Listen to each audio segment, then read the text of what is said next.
Hey everyone, my name's tomatoanus, also known as the Miniature Member, and this is a segmented all-bosses speedrun of Control. This run is performed by Ashley93OBTW, the current world record holder for this category, who also helped me write the script to make sure it's all as accurate as possible. If you'd prefer to watch either this run without commentary or Ashley's current world record, they're both linked in the description. In this run, going out of bounds is allowed, so if you'd prefer to watch a run where the runner is limited to staying inbounds, I've linked the current inbounds record by DemonicRobots in the description. So in Control, you play as Jessie Faden, a woman who's been led to the Bureau of Control by a voice in her head as she looks for her brother that's been missing for almost 2 decades. The Bureau of Control is a clandestine government agency that contains, studies, and controls paranatural phenomena. Pretty much they're the SCP Foundation, and the building that they operate out of is called the Oldest House. Over the course of the game and 9 missions, you venture deeper and deeper into the Oldest House in search of Jessie's brother, Dylan, and encounter a ton of paranatural stuff along the way. As part of the all bosses run, you need to both complete the game by finishing all the missions, and you also need to defeat all 10 bosses in the game. A boss is defined as any enemy that has a health bar pop up in the HUD and not just over their head, like this is a normal enemy and this is a boss. Also, before getting into the run, I just wanted to mention that this run was actually voted on and chosen to be covered on this channel by my patrons on Patreon. If you want to vote on future runs to be covered in videos, have your name in the credits, and access to exclusive content like videos where I revisit old videos I've made to talk about where they succeed and fail, then check out my Patreon. Link is in the description. Alright, with that all being covered, let's get into the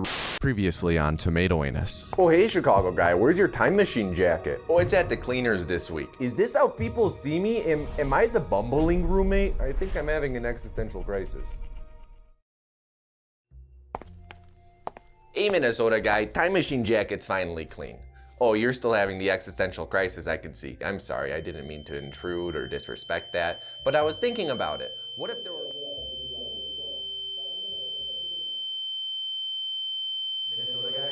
Minnesota guy? Sorry Chicago guy, I was zoning out. What were you saying? That this video is sponsored by AG1. I was like mid-pitch. Sorry, can we start over? Oh, sure.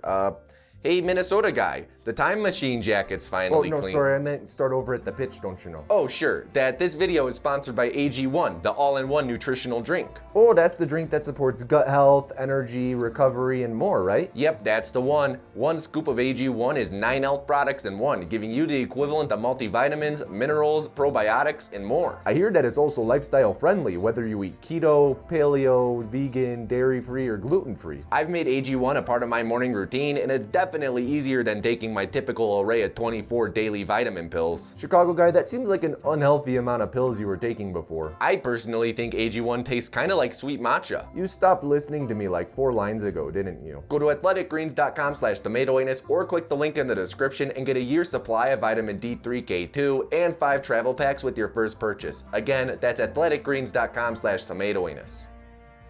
Hey Minnesota guy, are you doing okay? For real, you can talk to me about this. You know, I got just the idea. I know exactly.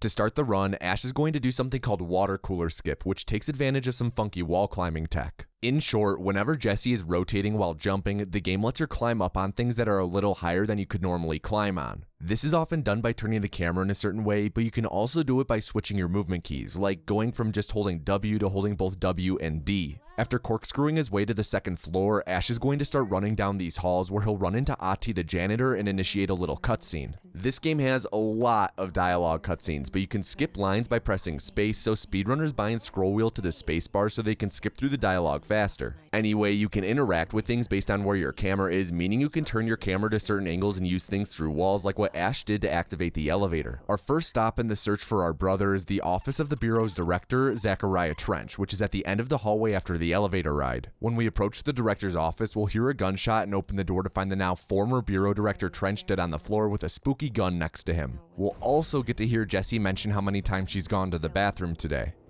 17. Shit. A voice in Jessie's head tells her to pick up the gun, and when Ash does, he's transported to a different plane of existence, which serves as both a tutorial and a job interview. This tutorial section is relatively straightforward, with Ash just having to platform to the end and take out a few enemies along the way as part of the combat tutorial. Up here, he'll take out the first enemy with a melee attack. Melee is useful in that it staggers enemies, deals damage through shields, and can hit multiple enemies at once. Here he grabs the gun to progress, and it's worth going over what the gun is and how it works. There are things called altered items, which more or less are ordinary objects that have been altered by some paranatural force. This typically gives the items unique qualities, such as killing anyone nearby if no one is looking at it. The gun is an object of power, which is more or less an altered item that grants powers to special people. The gun has infinite ammo, but a limited ammo pool where Ash has 15 shots to spend at a time, with the ammo regenerating passively. So after the easiest job interview ever, Jessie is now director of the bureau, and after exiting her office, she encounters the first Hiss of the run. The Hiss is the bad guy in this game and pretty much takes over humans and makes them into bad guys for Jessie to kill. Ash quickly takes them out by doing what Thor didn't and aiming for the head, and worth mentioning that there's actually a lot of spread to the gun in this game. The bullets don't always shoot center to the crosshair, and the more you shoot, the worse the spread gets. That's why runners of this game use the in-game aim assist setting to turn the bullets into little magnets to hit the targets, but sometimes even magnetic bullets just aren't enough. After clearing out the enemies, he runs into Central Executive, where he's going to have a few standard enemies to take out, followed by a mini-boss. He takes out the regular enemies in a specific order so one guy doesn't end up hiding behind cover, and a big boy spawns when Ash gets close to its spawn, who he melees to stun and knock back before emptying his clip into him. Note that this guy doesn't have the HUD health bar, so he doesn't count towards the all bosses requirement. Ash then has to wait around 15 seconds while he listens to Trench talk to him from beyond the grave, who tells him that he has to cleanse the control point. When translated into English, cleansing the control point means lighting a bonfire, which translates further into unlocking a checkpoint. You can warp between the bonfires by interacting with them, and also worth mentioning, if you quit to the main menu and load back in, your progress is all saved from when you quit out, but you spawn back in at the last bonfire you were at, which is a fast way of backtracking in the map. Also, photosensitivity warning, close your eyes if that applies to you until you hear this bell noise again. In this brisk cutscene, Jessie meets Emily, and after speaking to her, you have to go across the room and try to cleanse a person of the Hiss. This cleansing fails because the Hiss was burrowed too deep and the person just straight up died. After speaking to Emily again, Ash will quit to the menu and load back in to warp back to the bonfire, saving on 3 to 4 seconds of walking. When he loads in, he's going to go through the doors up ahead and then down some stairs, and after Kool-Aid manning an enemy through a window and taking out his buddy nearby, he's going to jump off the walkway to below and look in the back left corner while doing so to manipulate the spawns of the next batch of enemies. After taking out 2 of these 3, he looks around and waits for a moment for the rest of the group to spawn in before taking them out and being able to progress. Through this door, he shoots enemies while they're suspended up in the air, since you can actually kill them early this way before they drop down and attack you, although this doesn't come up a whole lot in the run. This is the first encounter with a shielded enemy, whose shield you can just delete with one melee. Ash is then deliberate with where he melees these enemies from, since you can hit multiple enemies at once with it, which, believe it or not, is fast. After taking out these last couple enemies, he's then able to light the second bonfire of the run, which he'll come back to in a couple of minutes.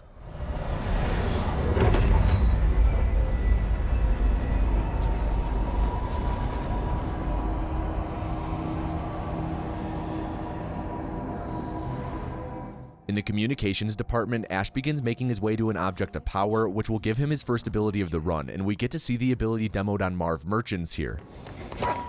He's going to make his way through this large room up towards the object of power and utilize a skip that was actually known by the devs prior to release. You can mantle onto a ladder up here and jump straight up to the object, which is actually a lot harder than it looks, or so I'm told. He interacts with the object, which is actually a floppy disk with Soviet launch codes on it, which grants Jessie the ability of launch, where she can throw things with her mind. Launch is going to be the bread and butter for the rest of the run. It's an incredibly powerful ability, especially when it comes to clearing out enemies quickly. One of the biggest upsides to it is the fact that you can actually kill multiple enemies with just one throw. Perfect example of this is the first 2 enemies of this tutorial, who always spawn in a perfect line, letting Ash just T-bone them both at once. Speaking of T-bones, it's time for the classic segment on the tomatoanus channel. Get to know the intimate details of the runner's life. Ash was in a pretty serious car accident the day before I reached out to him to make this video. So something worth mentioning is that there's no buffer on the fire button with the gun. If you click the mouse too quickly, the additional inputs are dropped and you shoot slower, so having a cadence to your clicks for firing the gun is pretty important. Ash is now going to perform the first prop clip of the run. So whenever you're holding something with the launch ability, whatever you're holding doesn't have collision with Jesse. Ash just launched a box over against the far wall, and then will grab another and hold onto it as he jumps onto the first box. He'll jump so that he's inside the box he's holding, and then let go of it, which gives that box collision with Jesse again. Whenever the game detects you're stuck in something, it tries to push you out, and typically the direction it decides is best to push you in is straight up, even if there's map geometry above you. By doing this here, it pushes him up into and through the ceiling, all the way until the ground poops him out. The devs actually referred to the game moving Jesse out of things when stuck as penetration resolution. We're all going to be mature about that term in the comments. This specific prop clip is called No Mossy since it skips the first boss, Tomasi, but with this being an all bosses run, Ash is still going to fight him. It's just that this skip gives him a straighter line to the boss and saves around 5 to 8 seconds. Also, speaking of props, when you're holding an object, it's faster to get around by bunny hopping with the scroll wheel since Ash has that bound to space, so he's going to be doing that throughout the run. As soon as he initiates the fight against Tomasi, he'll equip 2 mods that dropped from some enemies he killed earlier. One mod is Energy Renewal, which gives him energy whenever he headshots someone, and the other is Energy Recovery, which refills his energy bar faster. He picked up Energy Renewal when he was first entering Central Executive, and he picked up Energy Recovery right after completing the Central Executive combat. Neither of these are required for the run, but they're just nice to have. Also, worth mentioning, mod drops from enemies are random, and the random seed value of the drops is actually tied to the save file. I mentioned at the start of the video that this run is segmented, and while the video showed Ash selecting new game to start the run, he actually loaded a save via mission select to make sure he got good mod drops to show off for the run and video. So on to the first boss, Tomasi. Tomasi has a counter to our newfangled launch ability where he can dodge our attacks, but his dodge does have a cooldown, and he'll use his dodge on our regular shots too. Because of this, Ash's main focus for the fight is to shoot him to trigger the dodge, then use launch while the dodge is on cooldown. Ash wants to finish this fight while standing near the exit, which is up by where Tomasi slithered out of. So he's going to do that corkscrew jump I talked about earlier with water cooler skip so he can mantle up to the next floor. After a few more shots and another launch, Tomasi's health gets low enough for the fight to end, officially wrapping up our first boss of the run where we explore Jessie's stomach and let her comment on Tomasi's exit.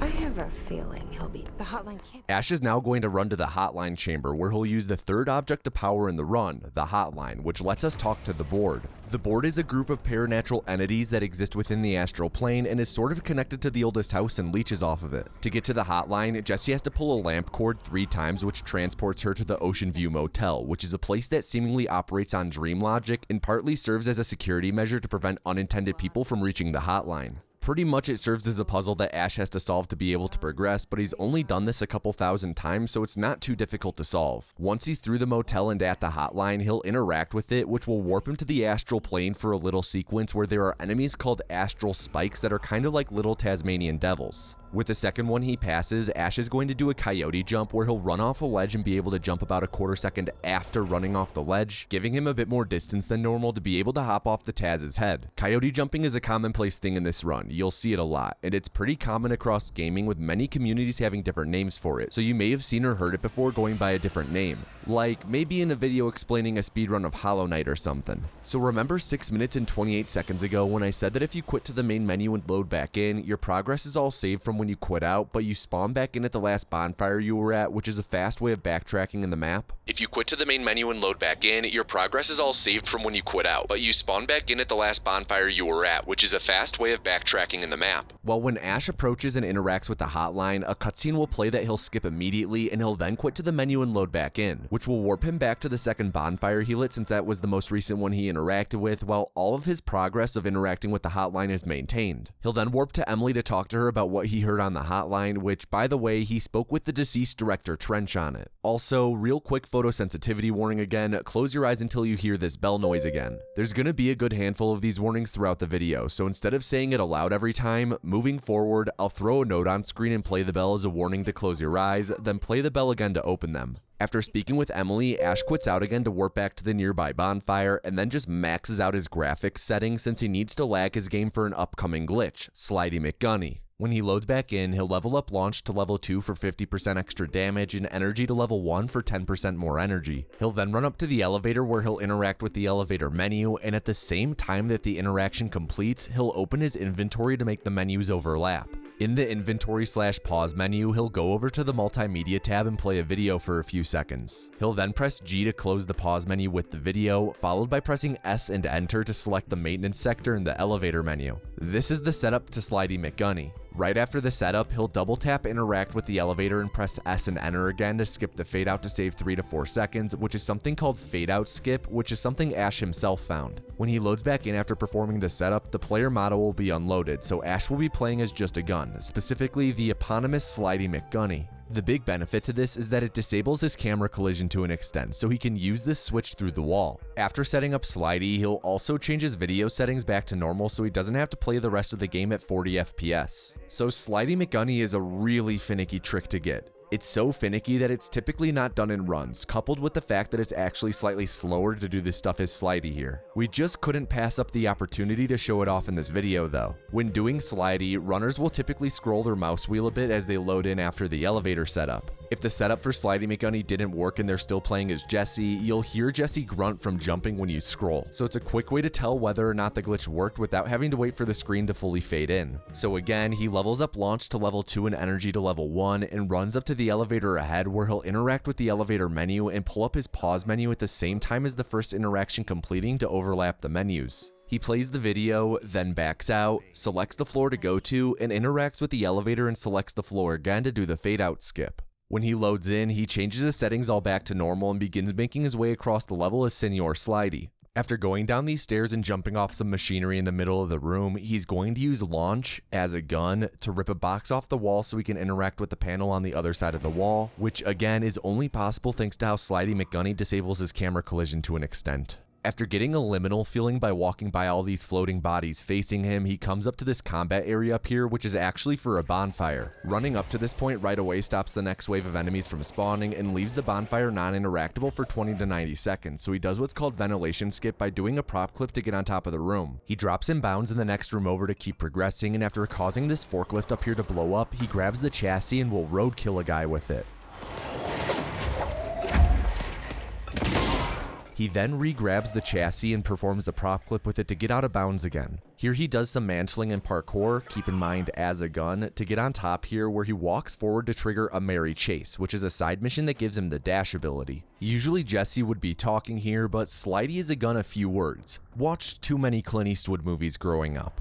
Up here, he's going to interact with the merry-go-round horse, which will load him into the astral plane for the dash tutorial section, where he's going to do something called astral boink. The tutorial opens with crushy walls that open and close that you're supposed to dash through, but Ash will instead dash over the void into the outside of the Slidey walls, where he clips into the wall's hitboxes and gets penetration resolutioned up. Ash uses that twice in a row here to be able to skip the initial part of the tutorial and stays left here to avoid hitting a trigger that would send him back to the start. He can then just beeline it to the finish, completely ignoring the grenades thrown at him because now that he has the dash ability, it's going to be his primary method of movement for the rest of the run, with him mostly dashing, then waiting for his energy to refill so he can dash again, and routing/spacing his dashes so that he has enough energy to dash when needed. In addition to that though, the dash ability opens the door to a new movement tech that he's going to use throughout the run: wave dashing. No, not that wave dash, this wave dash. So if you look at the top of the screen here, this is Ash's velocity on the horizontal plane.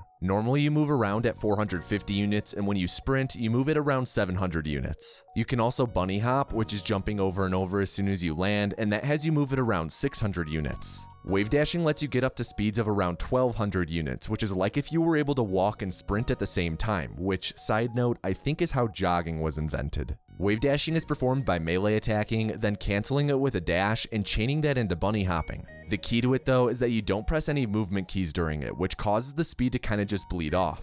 If you press a movement key, then the game considers it to be like you're walking or sprinting, and your speed drops really fast. For as simple as it seems, I can't believe it's not bunny hopping is actually pretty difficult to perform. The game updates at 30 ticks per second, more or less meaning the game reads inputs 30 times per second. In order to wave dash, you need to melee and cancel it with the dash on the very next tick. Because of this super tight timing, Ash isn't going to do it a whole lot. However, there's a second form of wave dashing called a super wave dash. No, not that super wave dash, this super wave dash. A super wave dash is done by jumping and dashing, meleeing after the dash to bring yourself to the ground, then dashing again once you're on the ground and bunny hopping after. This gets your speed up to around 2,000 units, almost double a regular wave dash. It's important to note that for super wave dashes, the melee doesn't need to be on the first tick after the dash like the timing for regular wave dashes. It just needs to be generally right after. The way super wave dashes work is that when you do the melee attack to be brought to the ground, Jesse gets slightly stuck in the floor, and dashing out of that for some reason kinda buffers the velocity from the first dash and adds it to the velocity of the second dash. The bunny hopping is for avoiding sliding across the ground, which would cause Ash to lose a ton of speed due to friction. There is still a timing aspect to super wave dashes that's mainly based on how soon into the first dash you cancel it with a melee attack, and getting speed from it is a lot more forgiving than the tick perfect requirement of the regular wave dash. Because of the more lax timing and the fact that it's way faster than a regular wave dash, Ash is going to super wave dash a lot more than regular wave dash.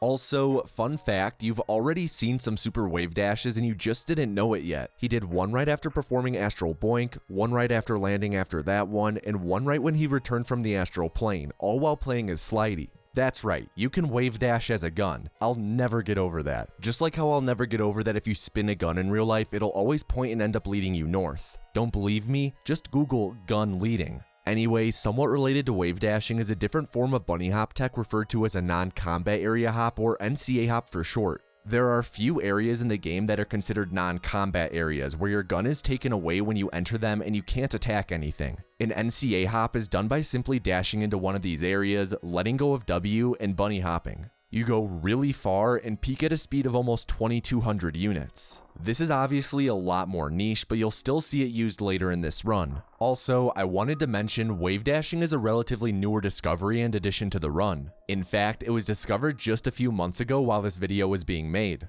Around a third of the script had been written when it was found, and we put a pin in this video's development until wave dashing was more figured out and implemented in the route. Alright, let's get back to the run now. So after the floor gives way under Slidey, Ash will load back into the oldest house proper. As he super wave dashes past this hiss guard, he strays right to hit a trigger to end the combat encounter from earlier and despawn a red barrier wall, then uses Slidey's broken camera to open these two doors here through the wall. He'll then go up some stairs and hit a trigger so he can interact with something later in the level, then quits to the menu to reload at the start of the area again. Ash loads back in as Jesse rather than Slidey, since quitting out more or less refreshes the game, and then super wave dashes up to here to go through the door he unlocked when he first took control of Slidey, which leads him to the control room. In this worn out place, he fights the familiar faces from earlier, and after clearing them out, he's going to light the bonfire in this room. Hitting the triggers he hit a few moments ago and then reloading to go to this fight is a skip called Lazy Assistant, since it skips a ton of tasks we were supposed to do as the assistant to Ati the janitor. Overall, it saves something around 20 minutes. After interacting with the switch to end the lockdown, which is the thing that trigger activated a few moments ago, and after skipping some cutscenes, his story objective updated to having to talk to Emily, so he interacted with the bonfire to warp to Central Executive. After he talks with Emily, he's again going to quit out and load back in to save on a little bit of walking, and then level up Launch to level 5 for 2 additional 50% damage bonuses and a 75% bonus. So Ash is now heading into the 4th mission, Old Boys Club, which he starts by taking the elevator to the research sector. This mission is one that Ash really enjoys since it's the most combat heavy and is really fun to play, and it's going to open with 2 back-to-back skips, starting with 2 fights skip.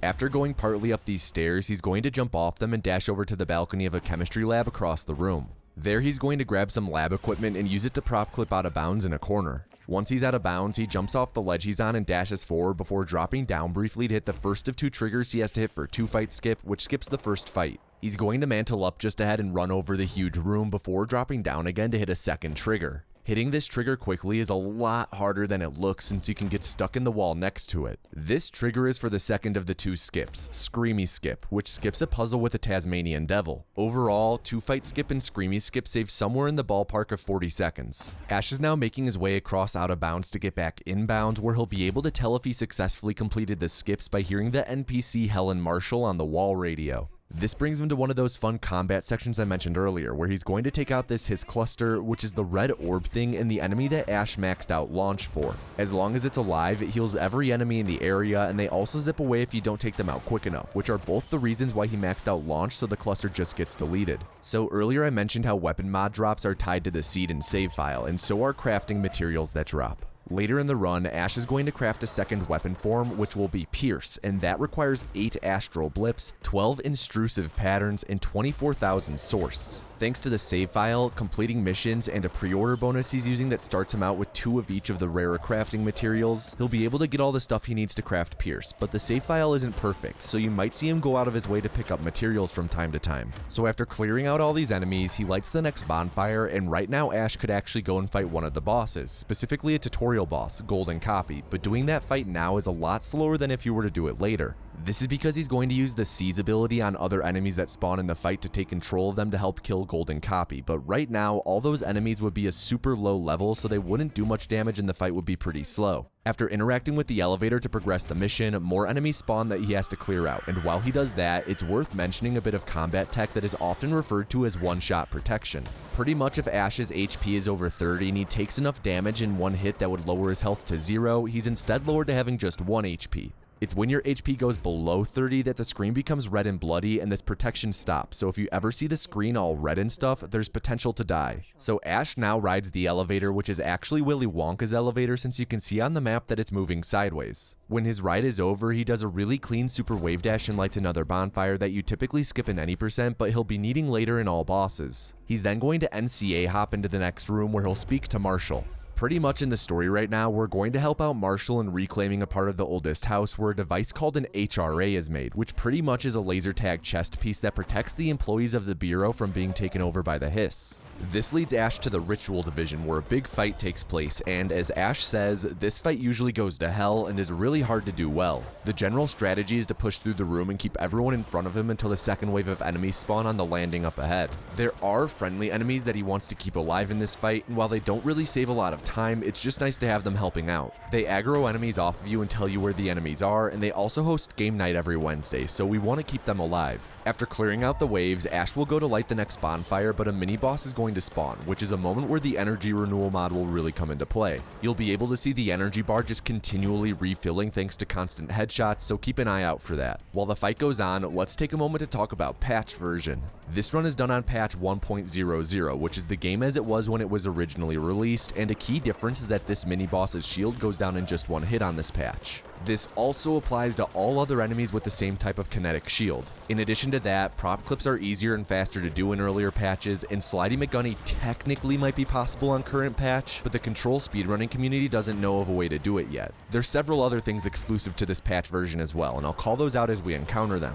Now that he's finished off Pyrokinesiology Chief Lewis and cleaned up the remaining enemies, Ash finally gets to light the bonfire. With the encounter all wrapped up, he'll begin making his way to the HRA lab and does a super wave dash here as he takes a quick detour to the right to grab his last required intrusive pattern for crafting Pierce. He's then going to super wave dash down a long hallway towards the HRA lab, and at the end of it, he's going to hang a left and take another minor detour to go into some crates where he'll loot a mod that he knows will be there thanks to the save file he's using. The mod in question is Headshot Boost, which increases damage dealt by headshots, which he'll equip on the Pierce weapon form later. He follows grabbing it by hammering through this door puzzle and NCA hopping into the HRA lab. So the bad news about the HRA lab is that it's offline and we have to get it running again, and the puzzle to get it up and running is actually a pain to try and riddle out. Thankfully, Ash has played through the game a couple of times before and knows the solution. He picks up the cards in a specific order so that instead of clicking on the correct card every time, he only has to click the first one and is able to just press enter and escape for the rest of them.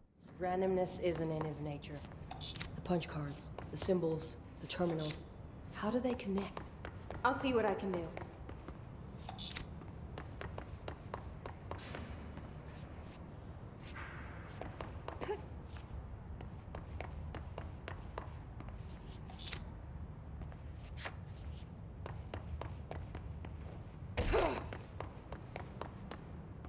After completing the puzzle, he speaks with Marshall real quick, and then he'll quit out to the menu to warp back to the recently lit bonfire. This brings him to the mission called Threshold, and when he loads back in, he levels up energy to level 2 for an additional 20%, and then health to level 1 so that he unlocks a new mod slot. After fast traveling back to Central Executive here and using the elevator to go to the maintenance sector access corridor, he's going to equip the Energy Boost mod into the new slot. Energy Boost gives him an additional 8% energy, which in addition to leveling up his energy as a whole to level 2, comes in handy for the tutorial section and second side mission he'll be doing soon. As soon as he loads in, he grabs 2 barrels from the hallway outside the elevator and uses them to set up and perform a prop clip to go out of bounds. As soon as he's OB, he jumps off the edge of the elevator into the void and proceeds to dash multiple times in a row to reach this area of the level out of bounds, which is is called Field Training Skip. When he runs to this point out of bounds here, he hits a trigger that opens the bay door below and sets up the mission A Good Defense, where he throws a rock to destroy some stuff surrounding the home safe object of power. This is the side mission for unlocking the shield ability, where he's going to complete the tutorial without even using the shield. As you can tell, the ground really likes when the safe gets cleansed. Like, really likes it. Right away in the tutorial, Ash wave dashes forward, then off the path to the left here to mantle up and be able to cut some corners. He's going to boulder up the structure ahead using that corkscrew climbing mechanic from earlier, and then dash repeatedly across a giant gap to skip a bunch of running in this tutorial. An important thing to note is that there's no buffer on the dash button, so you can't just mash it when crossing gaps like this. If you mash it, then the game eats your input and you end up falling, so you have to make sure you have proper timing. After reaching the other side, he heads to the end of the tutorial area to interact to leave, and does multiple regular wave dashes for quick speed boosts as he mantles up a bunch of individual ledges. The shield side mission is unique, where when you're teleported back after the tutorial, you can just quit out and the mission completes after you load back in. Usually quitting out like that will either not save any progression besides mission objectives, or it'll render the side mission incompletable. So what do we actually need shield for? Well, it pretty much allows you to fly and have no collision. This is called Shieldy McSorry. The way this works is that the shield has a flag much like props that you're holding to prevent it from colliding with Jesse. However, if you have the shield out and you enter a loading screen, the shield kind of gets streamed out and back in due to how the engine works, and when that happens, the flag is reset. When you use the shield then, the solid volume of the shield collides with Jesse. Thanks to penetration resolution, you're then pushed upwards, letting you pretty much fly. Ash is able to move more laterally instead of vertically by holding back and left or back and right while aiming his camera in a specific way. For whatever reason, doing that pushes Jesse enough out of the shield's volume and makes it so that it's pushing forward instead of up. Flying forward / sideways like this is referred to as shield hopping or shield gliding. The no collision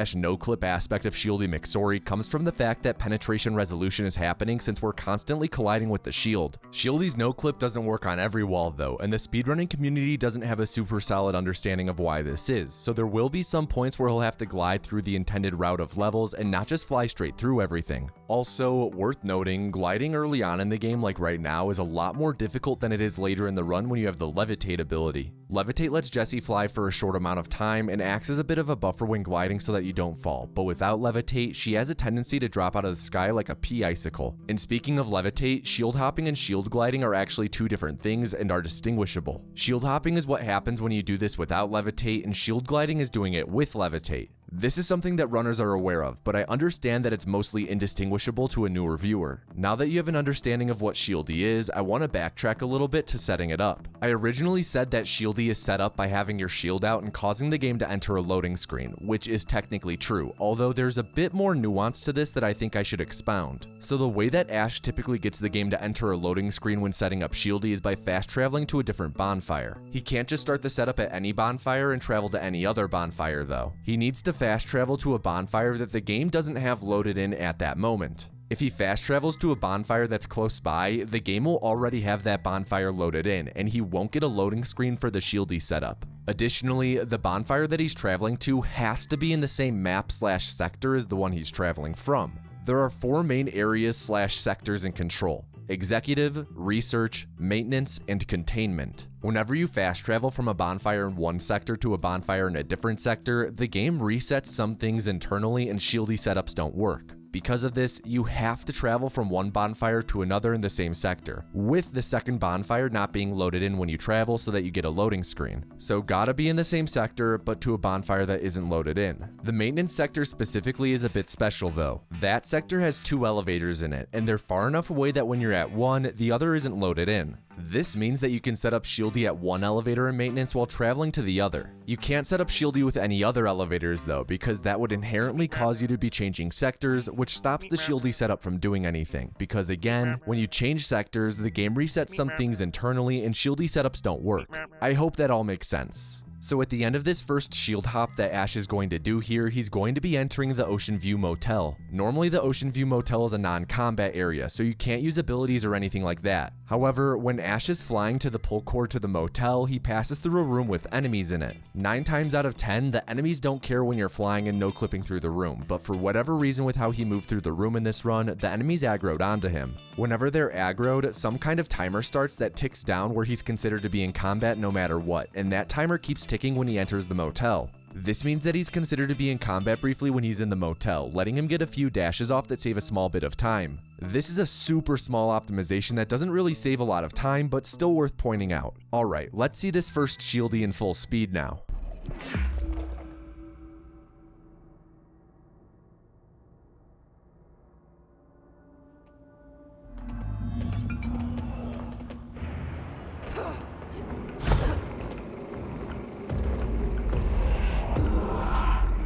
So in the Ocean View Motel, Ash goes through interacting with everything in the puzzle so he can grab the keys and get out and back to the oldest house. I don't know. The lights are on. They should be open. We're looking to get a room for the night. I don't think anyone's there, honey. Come on. We'll go to that motel we passed a while back.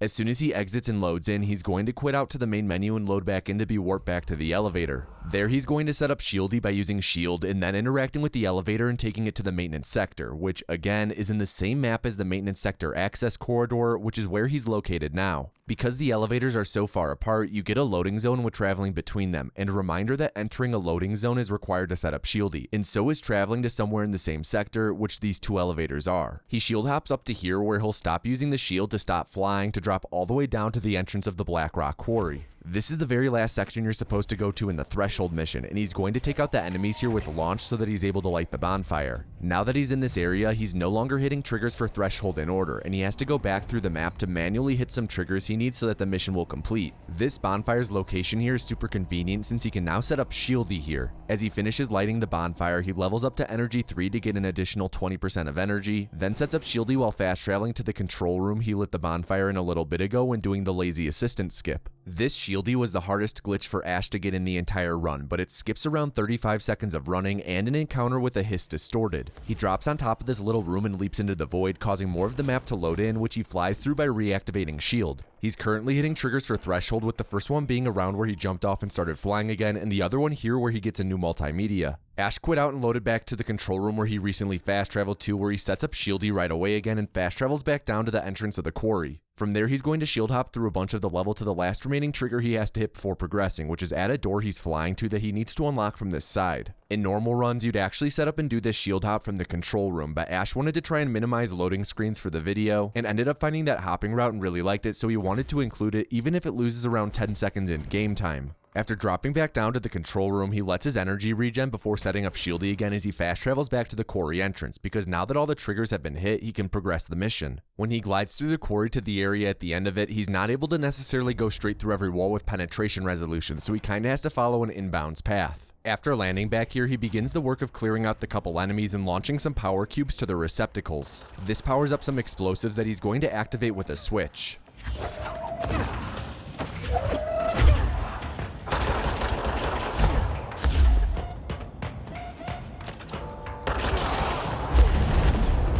This clears out a seam and allows him to pick up the Black Rock Prism, which Helen Marshall needs for the production of HRAs, and he can now give Marshall the Prism to finish the mission. After the objective updates, he quits out so he spawns back at the quarry entrance. He then sets up Shieldy while doing some fast traveling to the Ritual Division. This is because Ash's favorite outfit is there, the asynchronous suit, and he wanted to make this run have a bit more style, so he took a quick detour to get it.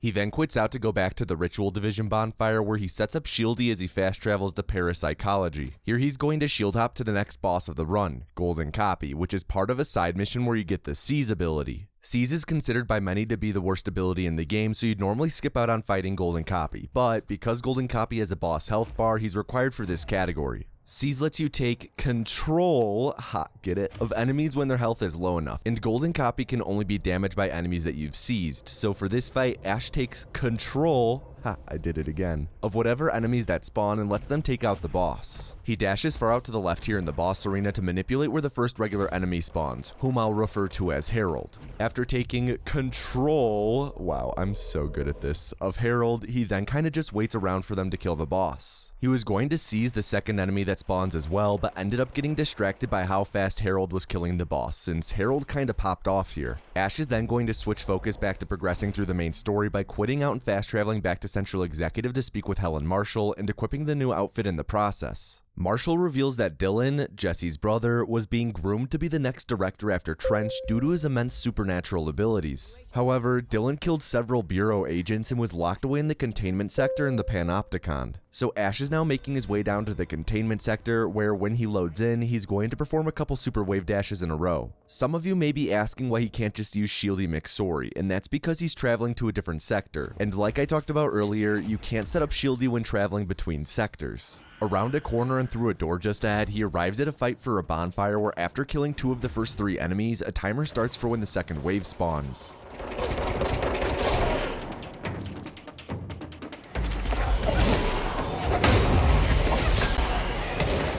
After taking out the second wave, he lights this bonfire, which is the logistics bonfire, then he'll explode the nearby forklift since he's going to use it in a skip called My Brother's Neum V2, which uses a glitch called Neum.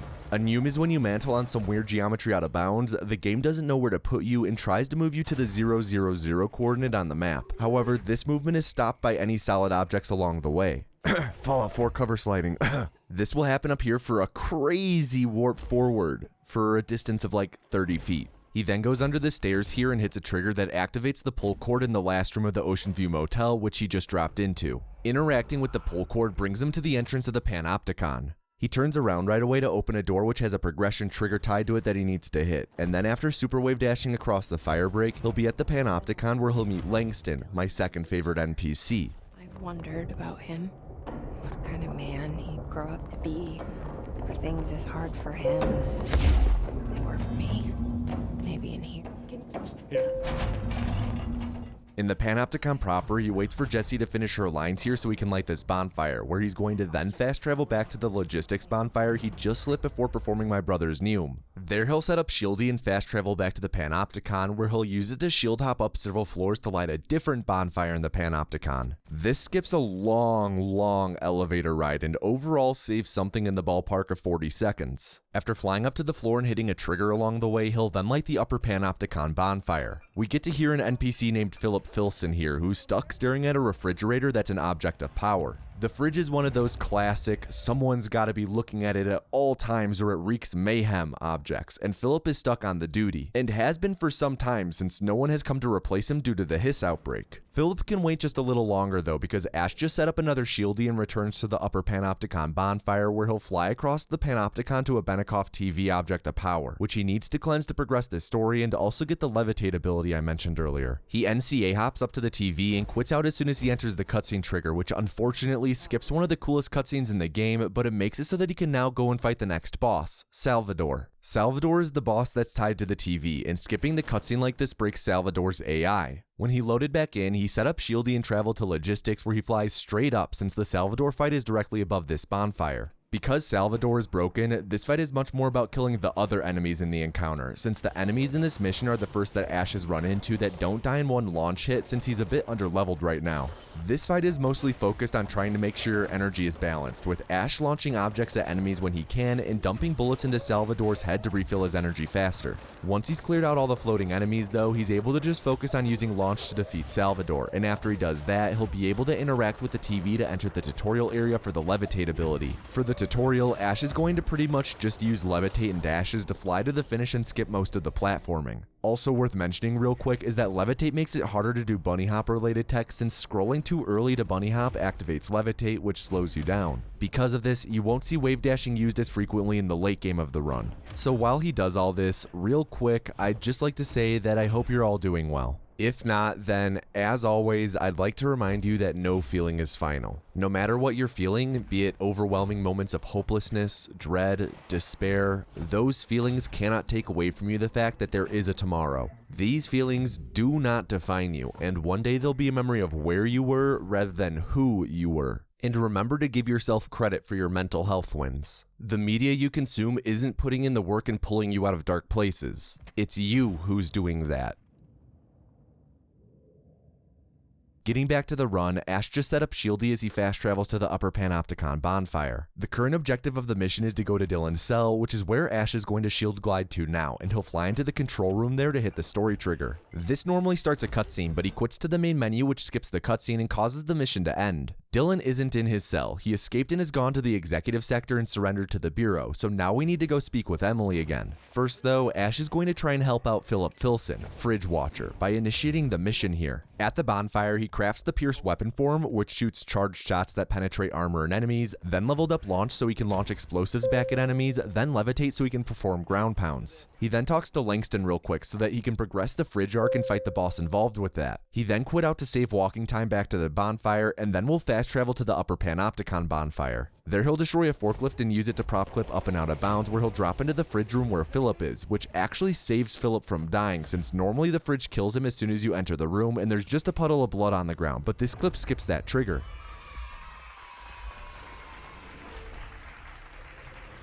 Cleansing the fridge brings Ash to the next boss fight, which is against the Former. The Former has a soft spot in the middle of its eye, and hitting that soft spot deals extra damage. Hitting the soft spot with things you throw is pretty tricky, and getting consecutive crits is insanely difficult. When segmenting the run, this is actually one of the only bosses that Ash spent a considerable amount of time on, since he wanted to get a segment of him killing the Former in just 2 cycles. Ash whips his camera around and aims straight ahead here while the Former relocates, which manipulates it to pop up in front of him so that he doesn't need to look around for it. As soon as he takes out the Former, he'll quit out to the main menu, skipping the cutscene that plays afterwards, which you can actually do for a few bosses in this run. After he returns to the oldest house, Ash is going to go and talk to Langston again. Langston tells us that there are some other altered objects that have escaped, and he wants us to go find and subdue them for him. This starts the Langston's Runaways side mission, where Ash is going to have to go and cleanse a few objects for Langston. This is necessary to do in this run since there's a boss fight that you have to do for this category that you only get as part of this mission. Ash just leveled up energy to 4 and set up Shieldy en route to the logistics bonfire. Here he glides up like he did to get to Salvador, where he encounters the first of Langston's Runaways, a traffic light. You have to play red light, green light with it, but Ash is able to fly, and because he flies into the room behind the light, he has to fly in front of it to get it to move to its final spot. Ash does loops to kill time since if he goes straight into the final room too early, then he'll get stopped by a red light, but he still races the light there and wins, meaning that he skips having to actually play the game and instantly wins 45.6 billion won. After the cleanse, he quits out to skip back to the bonfire where he destroys this forklift and tosses it up into a room for later. He then super wave dashes into this room up ahead so he can talk to an NPC named Horowitz and get a mission from him. That's because there's a boss in this mission. Ash holds G when he receives the mission so that it's set as his active one so he can track an NPC on his screen in a moment. Horowitz is hurt, so this mission requires you to traverse the Ocean View Motel to a different part of the oldest house to find his squad mate named Wells, and make sure he gets back safely since Horowitz can't do it himself.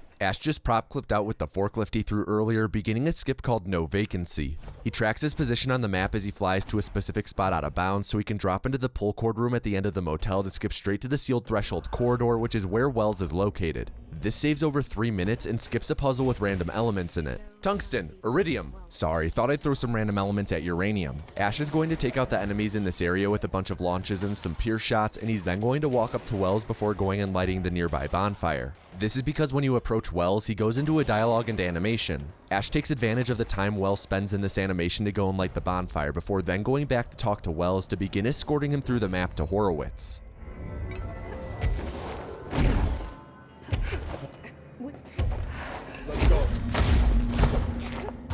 Ash then clips out of bounds again here so he can quickly move through the map since he's going to do a skip called Wells Fargo, but more on that in a moment. Wells is who Ash set the mission as active for so that he can easily keep track of where Wells is while out of bounds. Ash has to wait here for a moment for Wells to open this door because if Ash keeps moving through the level before Wells is through this door, then he gets stuck and the mission can't be completed and the run gets soft locked. As soon as he's opened the door though, Ash takes off while looking back occasionally to make sure Wells doesn't get stuck on anything, and up here, Ash is going to drop down to hit a trigger and then ground pound / slam upwards into a nearby room. This is Wells Fargo. It's called that because Wells goes far. This is another reason why he does the run on this patch, because you can slam upward on it, which was patched out with the Foundation DLC release. Wells teleports to follow him in this room and covered a lot of ground that way, and here Ash finds the next of Langston's Runaways, a Japanese paper lantern. After cleansing the lantern for that mission, he continues with the Wells and Horowitz one by heading to this bonfire up here that he's going to light with Wells being right behind him. Ash is now going to have to escort Wells through a handful of hallways back to the main area next to Horowitz, so Ash is going to run ahead and take out all the enemies along the way. While he's running ahead of Wells, he tries to avoid looking back at Wells as much as possible, since it was found that Wells is less likely to get stuck on things and more likely to keep chugging along if you don't look at him. He's like that, what's that one old cat video of the cat like with the camera peeking around the corner? That one. Like for example, in this room here, Wells used to have a really bad tendency of getting stuck on things because the AI movement isn't the best in this game and they just love getting stuck. So Ash just got and equipped a new energy recovery mod that he equipped in place of the energy boost mod he had. This new energy recovery mod is of prime rarity, meaning that it increases his energy recovery speed by 35%, as opposed to the uncommon energy recovery mod he also has equipped that increases his recovery by just 18%. Once he makes it back to the logistics bonfire here, he waits for Wells to catch up before talking to him to progress the mission. The next step is to then escort Wells to Horowitz, who's just in the next room up here. After super wave dashing in and ground slamming up to Horowitz, we find that the hiss has corrupted him since his HRA was damaged when he was hurt earlier, and he's now turned into the next boss of the run. Ash is going to spam launch at him and try to headshot him with Pierce to refill his energy, and worth mentioning that Pierce is a bit janky when it comes to headshots. Generally speaking, you want to aim a bit higher than their head when using Pierce in order for it to register as a headshot, and with Horowitz specifically, you have to aim up and to the right. Once he takes down Horowitz, he goes and speaks with Wells to wrap up the mission, which relocates him, but he doesn't quit out right away to head back to the bonfire he lit in the halls while Wells was following him. At the bonfire, he's going to set up Shieldy and fast travel back to the logistics bonfire. From there, he's going to shield glide out of bounds forward and as opposed to forward and up when he last glided. He looks at the map as he glides to make sure he drops in bounds in the right spot. This glide is to bring him to the last of Langston's runaways that are in this area, which is the hand chair. The hand chair is vibing on the ceiling, and after knocking it down with a launch and making sure it doesn't finger him, Ash cleanses it and will then quit out again. He has one more of Langston's runaways left in his mission objectives, which are the moving letters. They're located in the dead letters area, which he's fast traveling to right now, where he's going to cleanse the letters as they bounce around like whack-a-mole. They're supposed to go to random spots, but the first place they go is mostly consistent for some reason. Maybe because of how Ash moves here? Who knows? So he's already been to and cleared out this area, which means that there's a chance for a randomly generated fight to happen upon revisit, which happened in this run.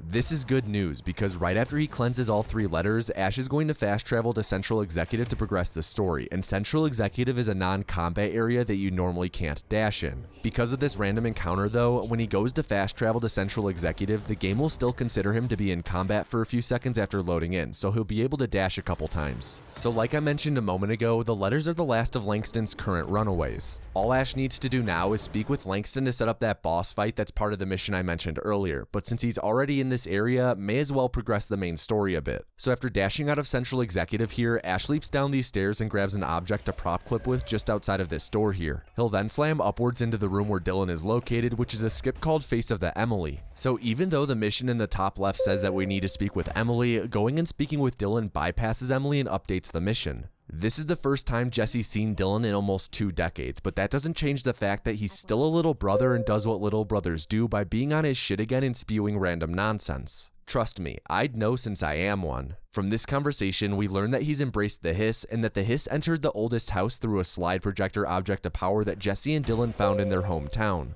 There's more to this backstory, of course, but we'll get into that later. After talking to Dylan, Ash traveled to the Panopticon to speak with Langston to begin the second half of Langston's runaways, where he gave Ash a handful of other objects to track down. Like I mentioned a few moments ago, this sets up a boss fight, but Ash isn't going to do that just yet. Instead, he shield glides from the bonfire where he found Wells to the next boss of the run, the Anchor. The Anchor is the altered item that Horowitz and Wells were dealing with when Horowitz got hurt and they got separated. This is a fight where you're supposed to wait for openings and use launch to throw things at it to damage it, and you're not supposed to be able to damage it with weapons or abilities otherwise. Turns out though, you can damage it with Pierce. Ash uses Pierce to shoot it twice here to chip away a little bit of damage, and then has to wait for the Anchor to change which direction it's facing to shoot it again. Hitting it with Pierce twice does just enough damage to skip an entire cycle of this boss fight and saves around 10 to 15 seconds. After feeding the Anchor this clock, he hops on over to this platform on the left. There he'll rinse repeat where he waits for it to change which direction it's facing, shoot it a couple times with Pierce while he has the time, and throw a clock in for a large chunk of damage. Ash is then going to fly around the arena and hit it with 2 more clocks as soon as it opens up to wrap up the fight.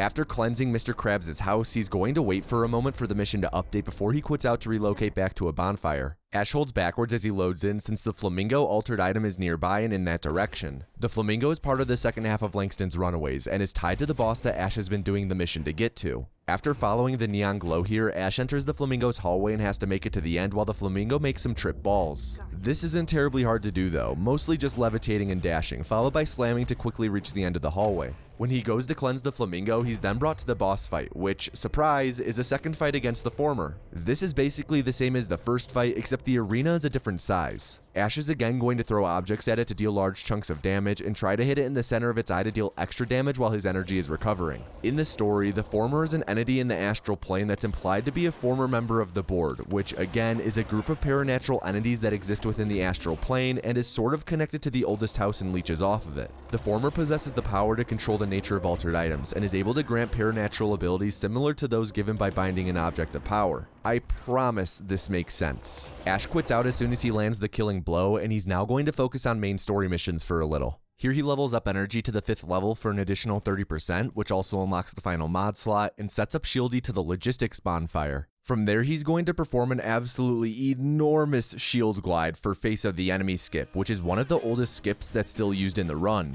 This is effectively him going out of bounds and flying through the map while hitting all the triggers he needs to progress the Face of the Enemy mission. This saves around 5 to 6 minutes over the inbound speedrun and likely over 10 minutes compared to what's intended. While he's flying, he's going to pull up his loadout in a moment to equip a rare level energy recovery mod he recently got from Langston that gives an extra 28% of recovery speed. After hitting the last trigger he needs, he dashes and bounds to a room containing the dump from Jesse and Dylan's hometown. Ordinary. Nothing crazy going on here, just an ordinary dump. Ash does a big fight here and focuses on killing the last wave of Hiss charged earlier rather than later since the last enemy's spawn is tied to killing the charged. Other than that, this fight is just trying to kill everything as fast as possible, so let's do a quick story recap. If you want to avoid spoilers, mute until this image of the former goes away. When Jessie was 11, she and Dylan found an old slide projector in their town dump, which was an altered item that opened doorways to other dimensions by projecting the images that were on the slides. Long story short, through exploring the slides, Jessie and Dylan gained powers from an entity Jessie named Polaris that speaks to them telepathically. If you've seen random swirly stuff on screen at all, that's Polaris speaking to Jessie. Some bullies ended up stealing the slide projector and were corrupted by a different entity, leading to the bullies murdering their math teacher and Jessie inadvertently causing every adult in Ordinary to disappear. After a showdown with the bullies, the evil entity, and a friend who got turned into a melted dog, Jessie followed Polaris's instructions for how to turn off the projector, causing the bullies, the other entity, and their melted dog friend to disappear. She then burned all the slides except for the one linked to Polaris, the Bureau showed up, and Dylan was captured by them while Jessie escaped. Ash interacted with the computer to progress the mission and also learned that the Hiss entered the oldest house through the slide projector.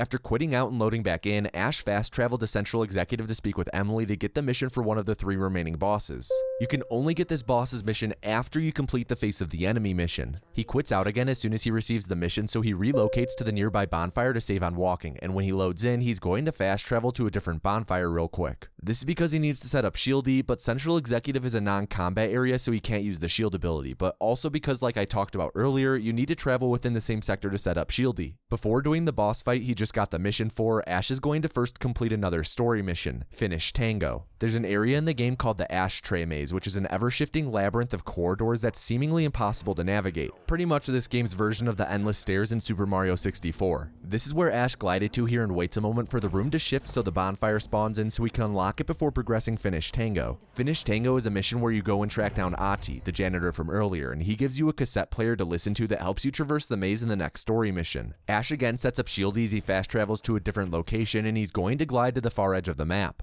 There you're supposed to call a tram and in Left 4 Dead fashion, fight a bunch of enemies while you wait for it to arrive. He's going to skip this encounter and the tram ride though. After hitting this button to call the tram, he's going to fly up to a ledge to get a bit of height and then begin levitating and dashing across the enormous gap to the tram as it slowly moves across. This doesn't actually skip having to wait for the tram though, because even when he gets to the other side, he's going to have to wait for it for around 90 seconds before being able to progress the mission. It's for this reason that Ash calls Finish Tango the most boring mission in the speedrun. When he gets to the other side and is waiting for the tram to move to progress the mission, Ash decided to show off a glitch that used to be used in any percent but was phased out in favor of Shieldy McSorry. Boxy McFloaty. In short, when this specific type of box is half broken, you can get it stuck on Jessie's upper body, and when it's stuck like that, it pushes you up. Boxy McFloaty was mainly used for this skip and any percent before you get the shield ability, but it's still used in no shield runs of the game. Alright, so I'm just gonna fast forward this waiting a little bit, don't mind me, and here we are. Now that the mission has progressed, Ash begins super wave dashing deeper into this area down here, which is the foundation of the oldest house. Turns out Ahti isn't any normal janitor, he's actually Finnish. Once Ash gets far enough into this area, a cutscene is triggered where he receives the cassette player from Ahti and finishes Finnish Tango. After skipping that cutscene immediately, a bonfire now exists down here at the foundation that he's going to use to fast travel away and set up Shieldy en route to the ritual division. There he'll glide into the synchronicity lab, which is where Ash got the asynchronous suit earlier, and is pretty much the part of the oldest house where a bunch of research goes into things like luck and probability. He uses the glide to fly through several triggers and goes straight into more or less a mirror dimension version of the lab where he'll fight this game's version of Dark Link. Getting this glide and getting into the mirror area all in one go like this is referred to as a hole-in-one and is pretty difficult to do because of the multiple triggers you have to hit, and this is actually a skip called So Mirror is the next boss and is part of the Victorian Mirror altered item. To initiate the fight against her, you first need to interact with a few windows, which causes the doppelganger to spawn into the lab and the fight to begin. Normally you get the asynchronous suit after this fight, and he is wearing it while you aren't, so typically instead of seeing a reflection here, it looks different since she's wearing the suit. The main strat for this fight is to mostly just shoot Shubble in the head and bully her as much as possible, but she has a pretty messed up hitbox and you can't really get headshots on her with Pierce, so Ash sticks to using the normal gun form. When Ash goes into phase 2, she goes to the other side of the room and then it's more of the same, but she can throw up shield and play hard to get. When she goes into phase 3 then, she flies around and does the exact same dodge stuff as the Tomasi fight earlier where she'll dodge bullets and things you throw at her, but it's on a cooldown so you can hit her after the dodge. An interesting fact about the all bosses category is that it was originally planned to be all altered items and was then changed to be all bosses. When it was all altered items, the rule was you'd have to kill the bosses or cleanse whatever item was associated with them.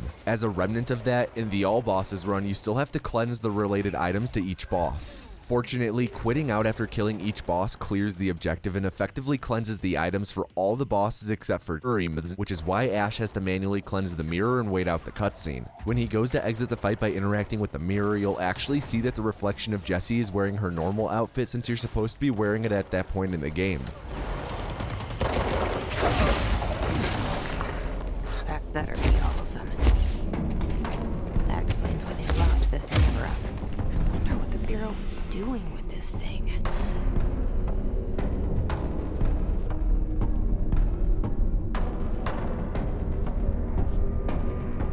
Right when the mirror mission updates and he gets his reward, Ash quits out, and when he loads in, he's going to level up launch so that he can then throw basic enemies when their health is low, and then level up health 4 times to max it out and get an additional 90% of HP. The final 2 bosses in the run are the easiest to die on, so the leveling up of health is mainly to provide a bit of extra breathing room. So right now, Ash is bouncing around the map to clean up the remaining bosses, with there being only 2 left. After loading into Central Research here, he drops down into the pit, an area of the oldest house that's been taken over by the mold, which is a fungal-like microorganism from another dimension. Normally this area is difficult to navigate since exposure to the mold will kill you, and you're supposed to do a side mission for Dr. Underhill to develop a pill that grants immunity to the mold. He just got said mission from her, but rather than doing the laundry list that she's given him and developing the immunity pill, he's going to go pretty much straight to the boss at the end, which is a skip called Arendalis. After lighting this bonfire up here, he's going to drop down into a nearby hole in the ground where he's going to dash forward to hit a death barrier that will instantly kill him. He does this because the death barrier is right behind a trigger that he has to hit that sets up the boss fight, and now that it's set up, he's going to perform a glitch called the Control Point Slam, or CP Slam for short. CP slams are done by interacting with a bonfire and pressing enter to go into the fast travel menu while you're doing the inputs for a ground slam like Ash does here. If you then fast travel away while you're in the slam animation, rather than actually fast traveling, you load back into the same area, but the area is unloaded, and you slam into the direction you were aiming, so in this case it moves Ash out of bounds. From here, he's pretty much going to go straight to the boss of this area, Mold 1. This fight is one of the hardest ones to do when playing casually. There's a ton of mold growths and stuff that blow up, so not only can you take damage from the boss's attacks, but if any of its attacks hit any of the growths, then the growth will blow up and damage or kill you. For this speedrun, it's largely throwing things at the boss and shooting it with Pierce while constantly being on the move and flying around to avoid attacks, and with all the practice that Ash has put into the run and fight, it's not a terribly hard fight in this speedrun.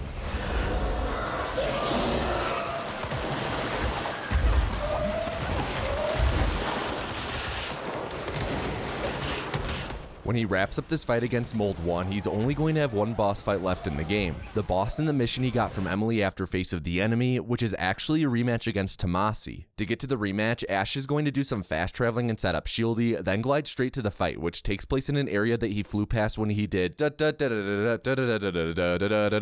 earlier. Casually, Tomasi 2 and Mold 1 are probably the hardest fights in the game, and in the speedrun, this second Tomasi fight is the hardest boss for sure. The Tomasi 2 fight is honestly just fucked up. Not only do you have to fight a boss who's flying around in the air, but a bunch of other flying enemies also spawn, such as Hiss Charged and a Hiss Distorted, the latter of which can instantly lower your HP to 1. Ash's general game plan is to try and keep Tomasi in a stun lock, but to do so he can't miss any of these shots. If he misses, then Tomasi will exit stun lock and it'll get real messy. This fight's a balance of keeping Tomasi stun locked while dodging all the other enemies, but Ash has done this fight so many times that he has a really solid understanding of the enemy's patterns, and there's really only so many different things they can do. As soon as he kills Tomasi, he quits out to quickly get back to a bonfire where he'll fast travel to the research sector. Now that he's taken out all the bosses, he can focus on finishing the game and the run. After setting up Shieldy, he fast travels to the ashtray maze where he's going to perform a skip for it called No Smoking, which is both fortunate and unfortunate since it's my favorite part of the game, but it's better left to be experienced for yourself. It's with this shield glide that you really get to see just how fast you can glide. Like, this tech is really fast. If you watch his inputs in the bottom right, you'll see near the end of the glide that he starts holding W so that he begins gaining a bunch of height. This is because there's a death barrier over here he needs to fly straight up to avoid, and going too fast causes him to hit it. Once he's past the barrier, he drops down to the fire break and hits a trigger for the door to open, then changes direction to go through the door and light the bonfire that's inside the dimensional research area. As soon as it's lit, he's going to fast travel away, set up Shieldy, and come back to do a skip called Polaris Phase 1 skip. In the story, Jessie has resolved that she must find and deactivate the slide projector in order to stop the hiss. When Ash loads in and starts gliding to get above this area, he heads backwards to take a detour to go out of bounds since it's actually really hard to get out through the ceiling near the bonfire. Once he's out, he glides up to the top of the area where he'll drop down and look inbounds at a huge door that's locked with a giant HRA. This door is protecting Polaris, the entity inside of Jessie's head, and as part of the story, you have to destroy the HRA to get inside and try to rescue Polaris from the hiss. When you pull off the last bolt, the game typically tries to start a cutscene, but because Ash didn't do the progression for the mission correctly, Jessie isn't put into the cutscene state, but the HUD still disappears. Ash has to interact with some TVs in a room here to get back in bounds, since it's a bit difficult to get back in bounds in this area otherwise. When he dashes through this hall, he gets to a spot that triggers the cutscene that was supposed to play when he pulled off the last bolt to finally play. However, it's sort of half playing. The full cutscene doesn't play. For whatever reason though, Ash has to let whatever is playing of this cutscene play all the way out. If he were to skip it at all, then Polaris Phase 1 skip doesn't work. He quits out as soon as he gains control, which skips the first half of a big fight that goes on in that big room. You're supposed to fight your way through the enormous room and cleanse 6 siphons that are connected to what's containing Polaris, but quitting out skips the first 3, and you only have to cleanse the last 3, hence the name Polaris Phase 1 skip. He does have to get all the way back to that room though, so he sets up Shieldy again and does the same glide as earlier, but goes straight into the big room this time instead of landing out of bounds like he did when taking off the bolts. The first siphon, which again is the 4th one overall since he skipped the first 3, is right where he enters the room, and he slams down into it in a specific way while looking a specific direction while going to cleanse it.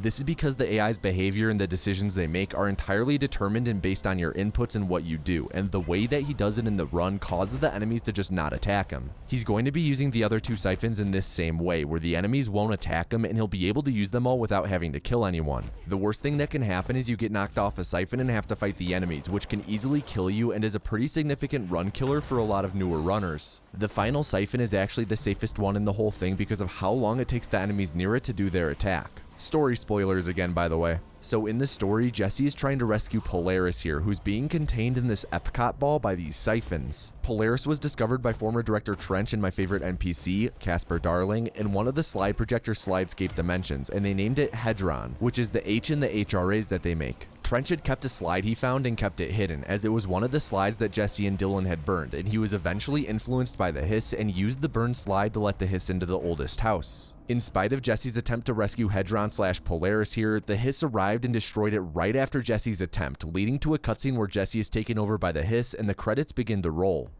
So if you've made it to the end of this video, thank you so much on behalf of both Ash and myself. Control is such a dope game in speedrun, and I'm so glad that I was finally able to cover it on this channel. I'd also like to...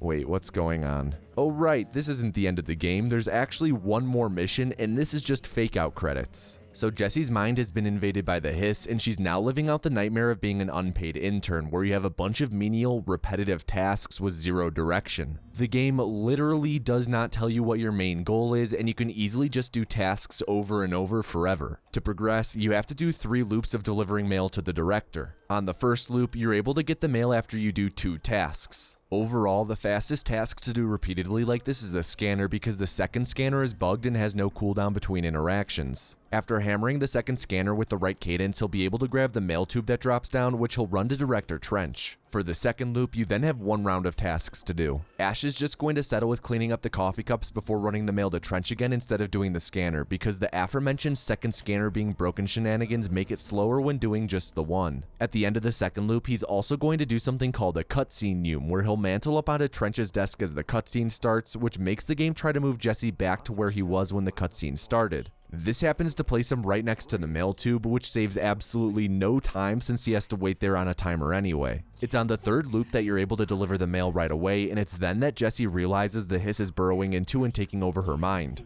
After delivering the last batch of mail, you're able to find Casper Darling's office and use a pull cord there to return to the Ocean View Motel and attempt to return to the oldest house. While Ash does all these tasks, real quick, I'd like to say thank you to everyone who supports the channel on Patreon. Supporting the channel monetarily is entirely unnecessary, but you all choose to do it anyway, so thank you. Like I mentioned at the start of this video, this speedrun was actually chosen to be covered by my patrons. I recently restructured the tiers on my Patreon, and moving forward, everyone who supports the channel on there will be able to vote and suggest runs to be covered for around every other or every third video. As part of the restructure as well, everyone who supports the channel at the lowest tier gets their name in the credits, which was something that previously was exclusive to a higher tier. In addition to those benefits, when you contribute at the lowest tier, you also get access to videos early and updates on videos as they're being made, so if any of that sounds like something you'd enjoy, then be sure to check it out. Link is in the description. I've also started making a bit of extra content for people who support at the higher tiers. This includes things like monthly Q&As, a retrospective where I watch old videos of mine and break down what I think they did and didn't do well in terms of explaining things to the audience, and a monthly recap podcast type thing where I talk about things that happened this month behind the scenes and talk about my thought process on things going on with newer videos. Again, it's entirely unnecessary, but thank you to everyone who supports the channel this way anyway.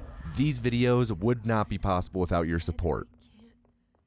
Back to the run, Jessie has found that a little bit of Polaris is still living in her head, so she's able to snap out of the Hiss's mind invasion, and Ash is now heading to the very end of the game. Dylan and the Hiss are attempting to enter the astral plane where they're going to take over the board. This is bad because Hiss bad, and while board maybe not good, board definitely not Hiss bad. Now back in the oldest house, Ash has to deactivate the slide projector, which is creating a Hiss portal. To get to it, Ash mostly just levitates and dashes through this area, which is the nostalgia department. Here, Ash deactivates the slide projector, which starts a cutscene that he instantly skips. This starts the final area of the game, where you're supposed to fight your way to get to Dylan and cleanse him. There are 3 island type things that pop up with enemies on them that you're supposed to make your way through, but Ash is instead going to levitate and dash to where the 3rd island pops up. This is called 2 island skip.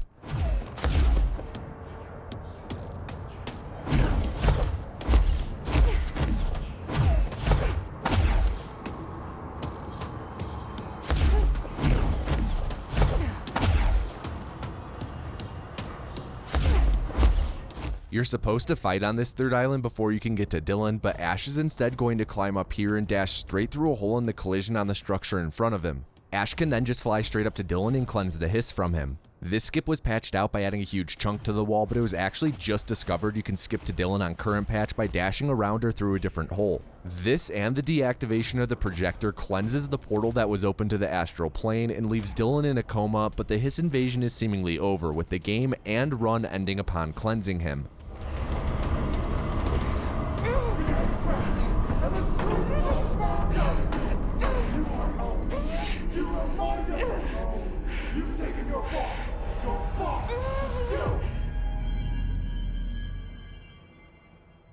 So if you've made it to the end of the run, thank you so much on behalf of both Ash and myself. Control is one of my favorite games of the past 5 years, and I'm so glad to finally be able to showcase a run of it on this channel. I also want to give a big thank you to Ash for helping make this video. Like I mentioned earlier, there were some discoveries while we were in the process of making this video, and Ash was just super easy to work with and figure things out with despite the rapid changes to tech and what would be being covered. Plus, it's just incredible that he's able to do speedruns like this with a chainsaw for a hand. If you want to see more runs of his, check out his YouTube channel, and if you want to check out and learn more about Control as a speed game, then head on over to Control's page on speedrun.com where you can join their Discord community and learn more about runs. And speaking of the Control speedrunning community, Ash wanted to include a couple shoutouts. First is big shoutouts to DemonicRobots and Tonsu, not only from Ash, but from me as well, since they gave this video a proof watch to help make sure I didn't say anything too silly. DemonicRobots is also the person I mentioned at the start of the video for having the inbounds all bosses world record. Look at that, full circle. And Tonsu is the person who not only just discovered that you can do that skip and fly up to Dylan at the end of the run on current patch, but is who Ash refers to as the game's honorary route lord, with Tonsu being responsible for shaping the run into what it's been since release. Also, shoutouts from Ash to Artan, Kaare, who you might remember from a note earlier in the video as the discoverer of wave dashing, and shoutouts to nicowithaC and Clay from Ash for being cool dudes. Links to all their channels are in the description.